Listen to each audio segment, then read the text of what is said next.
Hey, y'all, hey. This is Talia Johnson-Huff, the MWBE coach, and you're now tuned in to Blueprint the Culture. This is real talk, real stories, real people. Let's build. Good morning. Welcome to Blueprint the Culture. I am your host, Talia Johnson-Huff.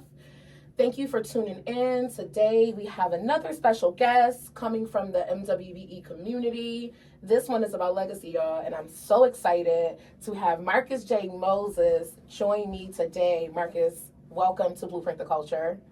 Thank you, Talia. I'm honored, stoked, and excited to be here with you. I've been tuning into what you've been doing since the NWBE conference.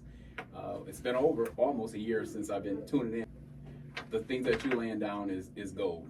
Awesome. Thank you for that. Thank you, first of all, because you know what? No one has to chime in, right? And someone of your caliber, your experience, that speaks volumes to the work that we've done, and then also the work that has to be done. And I'm excited to really dive into your journey because I feel like we've gotten pockets of time to talk, but not like this, to really sit down and dive into your business journey. And I don't meet a lot of people who have a business journey that is as diverse as mine and as long. So I'm excited. What, Marcus, are your businesses currently? So I own 3 companies. I started my first business when I was 16, back in 1999, top of the line cleaning service at the time. And then in 2005, I incorporated into Top of the Line Cleaning Inc. But it came about with me working in the field. Okay. In 1998, my grandmother contacted me. She worked for a company called Maintenance and Management. Okay. Over the summer, they do construction cleanups. Okay. And love it. At Father Baker School in Lackawanna. Yes. They were doing the turnover for the summer's cleaning. And so that's where I actually got my start in learning how to use the buffer machine, learning how to use the carpet cleaning machine, and that kind of tuned me into my entrepreneurial spirit. Yeah, sparked something. Because as a kid, I would find ways to make money in the neighborhood, whether it be collecting bottles from the neighbors or helping older ones with things around the house.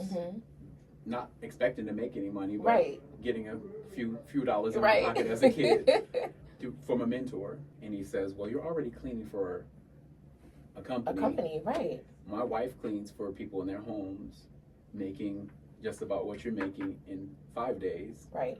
Why don't you start your own cleaning business? So I kind of ran with it and started, because I was at that company after doing the summer job, making $12 an hour. When they hired me as a regular, I was making $7 an hour. Wow. I was working at Elmer Franklin School, which is an affluent where it's a private school. Yeah, private school, yeah. Parents send their kids, and they have to pay for the education. And I started to ask some of the parents, and one of the first parents that I asked, she was African American. I says, do you know anyone that need their house cleaned? And she says, yeah, I know somebody, me. Hello, because that's how it is, okay? And so I says, you kidding me? Right. And so she tells me, yeah, I own a house on Linwood Avenue, 4,025 square feet, and I need it cleaned. And so I started cleaning for her. I didn't have a car. I would actually go after school, or she would actually pick me up from my house, and I would clean for her 1 day a week using her cleaning supplies. And I replaced that 5 day a week income. And I says, well, I can run with this. This is a thing. This is my new blueprint. So I started telling my teachers what I was doing. My history teacher, who still is my mentor to this day, I became her client. She became your client. She became one of my clients, as well as my other history teacher, as well as 2 of my science teachers. They were my clients. I cleaned for them. And unfortunately, my grandfather ended up passing away. Oh, sorry. So my grandmother ended up giving me wheels. I got a car. Right. A 1987 Chevy Celebrity. That's what got me around. Hello. So that's how it spiraled. And then it ended up leading to me getting into commercial cleaning. Right. My first commercial site was Dr. Goldstein Cleveland and Buffalo, Mm-hmm. cleaning their dental office. Wow. And then the word just kept growing. It spread. So it was word of mouth that basically built your brand for you. Correct. So I love that. That right there is like, that's a crazy blueprint. Like it's amazing, because when you think about what, teenage boys are doing now at 16 Mm-hmm. versus what you were doing at 16 years old, it shows what is possible when your mind is made up. And then also the influence of those around you, how important mentors are and teachers are, and our elders are. So that really speaks to what we really need to get back to, because here you are 27 years later, still owning a company that you started at 16 years old. Correct. So you got your first commercial contract, word of mouth, things started to build up. When did you actually obtain your MBE certification, or how did you find out about it? So when I incorporated in 2005, that was one of the first things that we applied for. I ended up acquiring a business partner, and we went through that long application. I had to print out all the paperwork, fill out the same application several different times, and go through your blueprint, your DNA basically. Tell them about your kids and your kids' kids and your lineage. Yeah, you got to tell them everything. So back in 2006 is when we secured the MWBE certification for Erie County as well as New York State. Okay, awesome. Okay, so you were duly certified, state and county and city, because county and city are one. Mm-hmm. And did you obtain a lot of contracts from that at the time? Do you feel like it did what it needed to do? Or do you feel like you got some rocks to uncover? Unfortunately, back then, I didn't know what I know now. Right. That relationships is more important, because it was like, I obtained this, I went through all of that grueling process. Now what? Right. I didn't know what I did not know. Right. And it's not about, a lot of times it's not about what you know, it's who you know. Who you know. Mm-hmm. Making the connections, building the rapport. Because when these contracts come, they need to make quick moves. Yeah. And if you're in their radar, so to speak, you have a relationship, have a face, because typically when you get the certification, they put you on a list. Yeah. They don't have a repertoire of what you do unless you have a capability statement. Right. And making sure that they are aware of your experiences and things that you can offer. So back then I obtained one contract. Okay. It was on Grider, near True Bethel, the church. Okay. Right across the street before they built that development that they have there now. It was a lot. Okay, yes. Okay. That had dirt, mystery dirt that they had to clean. I remember that. So I obtained that contract through Crystal D. Peoples, actually was instrumental in me getting that, and we were cleaning the trailers while they were taking away that mystery dirt. Yeah. Mystery dirt. I love that. And I love that, Crystal, this is what she's always done and, still continues to do. So that's awesome that, back then before she was Assemblywoman, she was making connections. Correct. Awesome. For you, it didn't give what it was supposed to have gave. It was like, okay, I have this certification. And, I was in here with a couple different people. I was in here with Marinette Coslow, and she is who we like to call the logo lady. Mm-hmm. And she was stating that it sounded like a magic pill to her. Mm-hmm. Like, okay, this is a magic pill. We can utilize this. I get the certification, and then the contracts come rolling in. Mm-hmm. And that didn't happen for her. And it's almost paralyzing. How did you feel when it didn't go the way you thought it should go? To be honest with you, when they decided to renew, I was like, this is thing it didn't do anything for me. I went through all that process, tax returns, all these things, and going into my personals, and I didn't get much. And so I was kind of jaded, so to speak. You're like, do I even want to renew? Do I even want to renew? Where do I go next? I'm putting in the work. I've always had my head down. Right. And not that's important. Have my head down and doing the work, and not, a lot of times I wasn't even documenting some of the experience that I have that I realize now is important, before and after pictures. Yes. And I thought that was being vain. but it's important that you document these things so that you can look back and say, wow, look, this is what I do, this is what I'm capable of. Right. So that you can, reflect as well as set the blueprint, as you say. You know what? That's so important because, you know, being in business, and I started very young, so I was 12. I started in the hair business, and didn't know that I was even doing. I didn't know I was running a business. I just knew that I was braiding hair and getting paid, and not having to pay for really anything but a comb and some edge control. Back then it was gel. I was making pretty good pennies, but like you said, having your head down. I never advertised. It was like, oh, Talia can braid your hair, and so it was constant, like going from one person to the next. And really, your work was your marketing for me. And still to this day, I deal with a little bit of imposter syndrome. I feel like I know exactly who I am. I know what I've done. I know what my experiences are. I know my capabilities. But to talk about them openly sounds like I'm bragging. Correct. And it sounds like you were dealing with some imposter syndrome. Like, okay, I know I'm doing this work, but I have to also be humble, and I don't want people to think I'm bragging because I'm cleaning. Where do you feel like that came from? When you grow up, especially within our culture, children are better seen. Yeah, like you're a kid. Stay in the child's place. Stay in the child's place. So it was more so, I want to do good work. I want to have a good product. I don't know anything about this Google review service. Why are these people why are they putting these reviews on when they should just be doing good work from the jump? Right. So I just felt I had that same syndrome as you had, and I didn't know where it came from. Right. And didn't even have a word for it. No. I feel like maybe in the last 5-6 years I now know what that actually is, what that actually entails. Can you tell me what is some of the things that caused you to shift into this new business? Well, one, because you have a couple businesses, but there's a new business on the table that I love the name of, so I'm not going to say it, the WUN. I love that. WUN Marketing. Which stands for, most people don't know, it stands for Wealth United Network. Love it.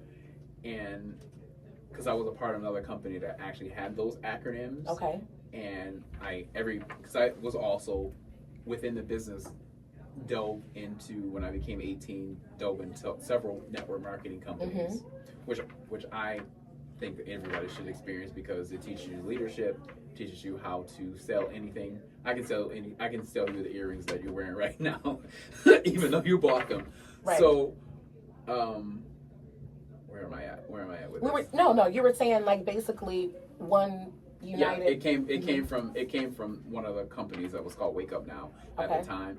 And after that was closed, I said, I'm going to run with this. And every team that I kept building within my network marketing companies WUN Alliance, so it had something to do with that. Something to do with it, right. And then I was sitting one day and I said, these letters need to mean something else. They can't mean Wake Up Now anymore. They need to mean something else. And it came to me, Wealth United Network. And it still has to do with the marketing aspect that I'm involved in. And then it came because I was trying to find companies to advertise my business and build my website, handle things that have to deal with marketing, like Google My Business page, my analytics, all these things that are free services out there that people charge. Right. That I didn't understand the analytical stuff. So I decided to invest in myself at the end of 2024. Because most of my advertising before was word of mouth. Right. Word of mouth, but it became to the point that I needed to start reaching out and documenting these things and taking pictures and posting it on Facebook. Because the world changed. Yeah, everything changed. The world changed. Everybody is using their phone. You need to document these things. They're looking for reviews. They're looking for ways to connect with you before they even commit to having a relationship with you. So, but I was hiring companies to do these things, and I wasn't receiving the ROI on what I was putting out. It was like they had a key to my wallet, but the ROI was not. The ROI wasn't there. So I decided to invest in myself. I decided to find this guy who's a marketing guru in Silicon Valley, Billy Genius Marketing. and I took one of his courses. It was $5,000 at the time. An investment. I actually didn't finish paying for it until 6 months into creating the company. But I started to use the tools that I learned through that company with a CRM into building top of the line. We build our own website.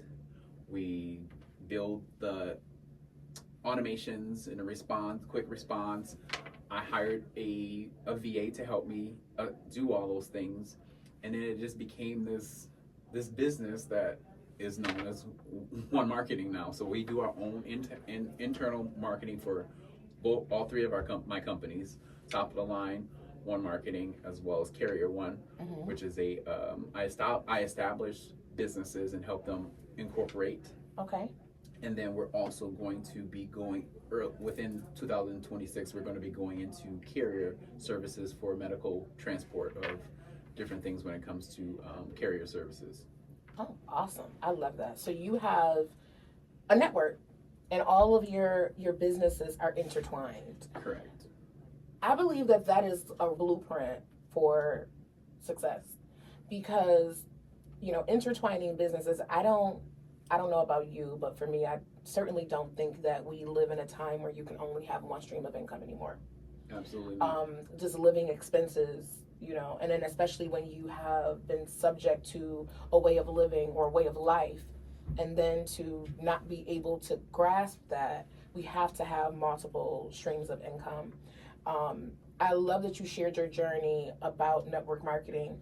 I dabbled in network marketing and I absolutely hated it. I thought it was the worst thing in the world. And to this day, I really felt like it was not real business ownership. I actually was just having a conversation with someone about it. And here's the thing, I know people who have gotten to network marketing and catapulted, like go straight to the top, and they're awesome. But I love the spin that you put on it, that the skill set that you gained from being a part of it.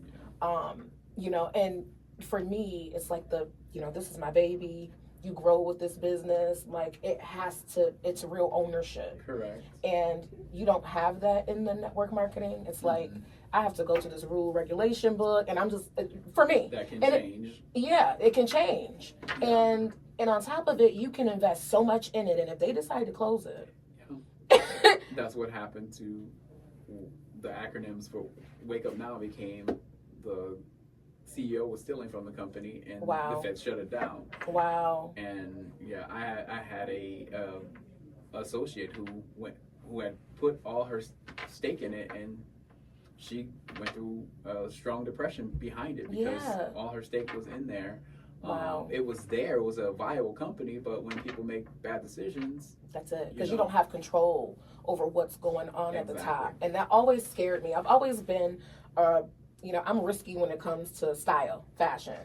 I'm not risky when it comes to my business.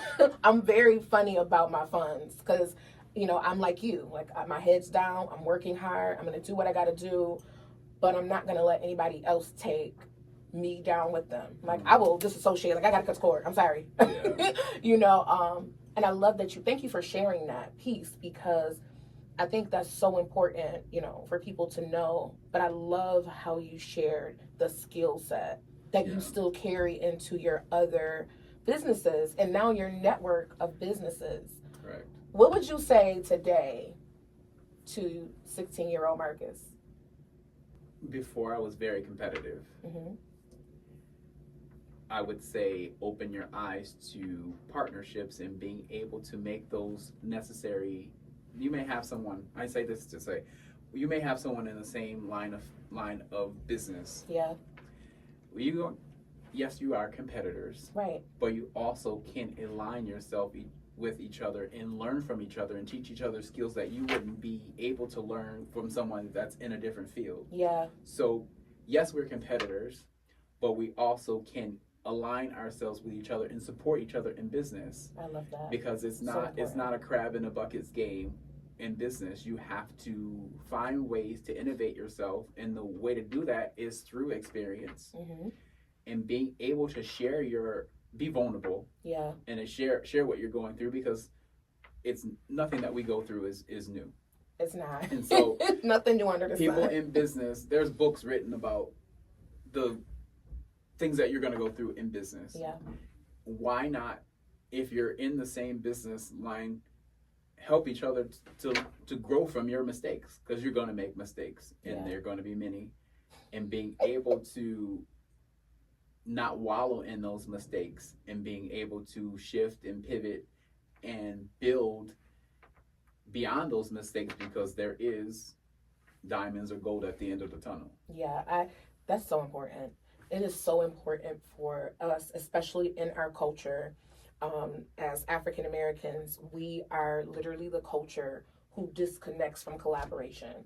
Mm-hmm. We run from collaboration when collaboration is currency.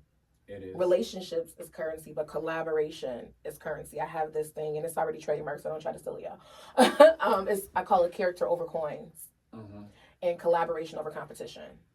And it is my mantra, because I truly believe that, someone said, well, people like to go in their own direction. And I get it. People do like to go in their own direction. But if you're running in one direction, yes, you have your eyes on the prize. But if you have two other people running, even if they're running in the same direction, you still cover more ground. There's strength in numbers. It's strength in numbers. And if you look at the blueprint and the fabric of where we come from as a people, and different cultures, where we come from, it was built on collaboration. It was built on the premise that, the trade-off, the manus manum lawat, the one hand washes the other, the taking a note down the street to the store so that your mom can get groceries. I did that. I don't know if you had to do that, but I did that. You take that note and you like, okay, when payday come, we gonna make sure that you get what you need to get. But we knew you can take that to the store and it was just as good as cash, because we believed in collaboration. And so for me, I love that you shared that. 27 years in business, no one could give you, or no class could teach you what you've learned over time. And I'm going to say this, and because I experienced this, and I wonder if you do as well. I have experienced that the older I get, the more people take me serious. That no matter what I was doing, no matter how great my work was, they took me serious, but to a point. I was still considered a child, even as an adult. Yeah. Do you feel that way? Yes, unfortunately. It's like, I've been adult. And then some people are like, I didn't know you had a mustache. I'm like, are you serious? I'm confused. I've been there since I was 16, 17. You just discovered it? It's hilarious. And I've been a man. It's been in different aspects of my life. I'm like, are you serious? Right. I don't understand. I've been grown. It's because what happens when you get older, you're used to being treated like a kid, and then when you're an adult, people are still treating you like a kid. I'm like, you're at some point you're at the same level as an adult, and it's like, when are you going to change over this coin? Yes, that's exactly. I feel that more often than not, and I've gotten to a point where I'm like, you know what? Even when you speak your mind, especially in our communities, like speaking your mind is like, well, you gotta be careful, because you still do it with respect, but I've gotten a little bit more assertive. And in business, I needed that, because especially growing up, I grew up Christian. I don't know if you did, but I grew up with everything having a time and a place, and being subtle, and being careful what you say and how you handle people, and I'm mindful of people and their feelings and their thoughts and all of those different things. And sometimes in business, that just does not work. No. You have to be honest, and you have to also draw a line in the sand that says, like, this is my business. It's not personal. Exactly. So I feel like, that level of experience and knowing is what continues to make you a great business person, a great businessman, but definitely a great business person. As we wrap up, what are your plans for it? We didn't rehearse any of these questions, just so y'all know. I sent him a list of questions, and I didn't ask not one of them, I don't think. No. Mark is like, girl, I've been rehearsing those answers to those questions on my way over. No. It's a guy. It's just a guy. In closing out, 2026, what do you feel is the energy for where your businesses are going? So I feel like 2026 is my year of leadership and clarity. Yeah. setting the tone and casting a vision is very important, and sticking to it. Yeah. And having the people around you grounded in that same vision and committed to it, and actually doing the work that's necessary and helping them to see it. Because it's one thing to have a vision, there's another thing to document it. Yeah. And then have others to understand that vision and carry it out. Hello. So, yeah, this year is my year of clarity and leadership and actually documenting. Because I was super excited to be at your Illuminate, because the whole premise of the thought of aligning yourselves with like people in business and being able to carry one another is important. It's so and important. Especially for our culture, it's very important. So I kind of think of, you know, that recipe that you got, or one of your elders have. They say, if I tell you, I gotta kill you. I gotta kill. We have to share those recipes is set for our success, and not just have it and take it and it die with us. We have to share those things because it's the blueprint, as you mentioned. It's the blueprint. It's how you build and how you help individuals get through those trials and things that they're going to experience. Is just, you got to be ready for it. I love that, Marcus. I'm excited. We will make sure that we share this interview and all of your businesses on the nwbeconference.com. So to learn more about Marcus, definitely head over to the nwbeconference.com. Make sure you subscribe, because Marcus is going to be in our newsletter that goes out every single week, the Blueprint Report. I am excited, Marcus, to continue to work with you and network, because we have a lot of alignment, which I'm excited about. Before I wrap up, I will be remiss if I do not mention that January 27th is Build Buffalo, happening at Resurgence Brewery, held by Construction Exchange of Western New York. If you are an MWVE or SCVOB business, from 9 a.m. to 11 a.m. is set aside just for you. It's a free event, and the event goes from 11 to 1 is open to everyone. So Build Buffalo, January 27th. I will be there. If you are looking for contracts, people with the contracts are at Build Buffalo. So make sure that you head over to connexbuff.com to register. That's CONEXBUFF.com. Marcus, thank you. This has been Blueprint the Culture. I love y'all, and we will see you all next week at 11:30 right here on Mix 1080 AM and Power 96.5 FM. You've been listening to Blueprint the Culture with Talia Johnson Huff, the MWBE coach. Catch us every Thursday at 11:30 AM, because every culture has a blueprint and we're building it right here.